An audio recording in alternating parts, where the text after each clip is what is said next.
السلام عليكم خوتي المغاربه، نتمنى تكونوا بخير وعلى خير.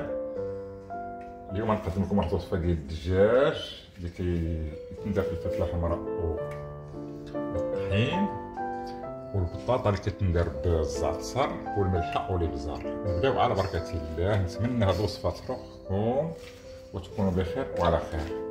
نديرو البطاطا ديالنا الثقيله،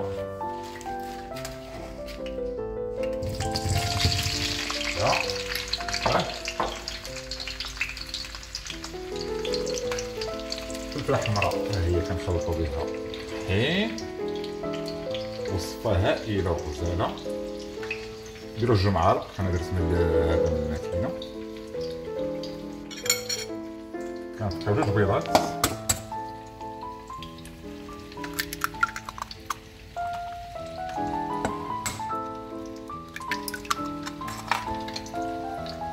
كنخلطوهم مزيان مزيان.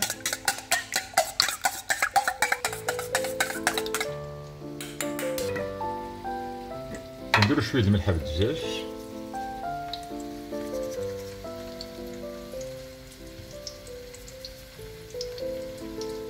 ان شاء الله نتمنى الوصفه تروحكم وديروا الجيم معنا.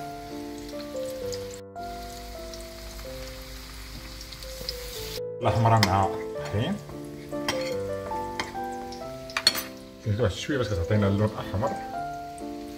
الوصفه اللي كتجي هائله، نتمنى تروحكم ان شاء الله. ديروا الجيم معنا وشاركوا معنا. معلقه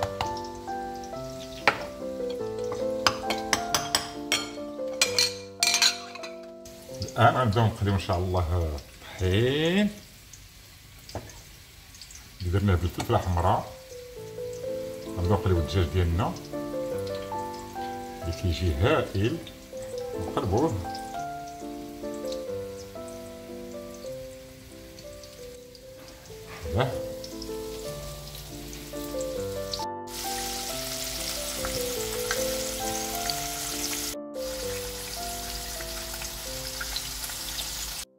ودابا الحنا الطرف الثانيين خليناها تتخلى على خاطرها هي اللي تكون ان شاء الله غير عندك صورها غتكون هائله ان شاء الله.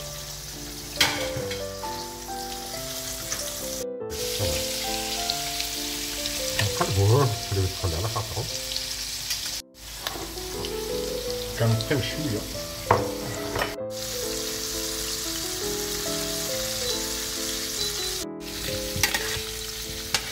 نحطو البطاطا ديالنا،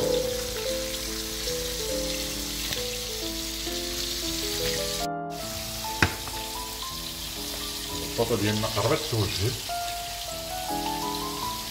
نحلو الدجاج ديالنا،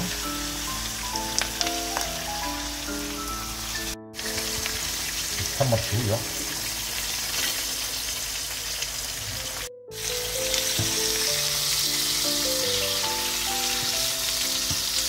نخلوه يتحمر.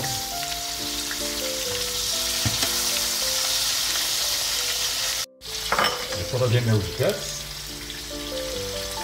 غنلوح عليها الزعتر. عقلوا معايا، نلوح عليها الزعتر ريحتو غزاله.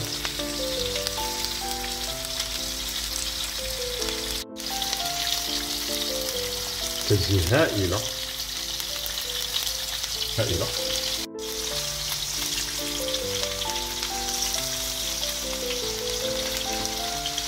نقلبو البطاطا ديالنا هي وجدات. ها الوصفه ديالنا واجده باذن الله.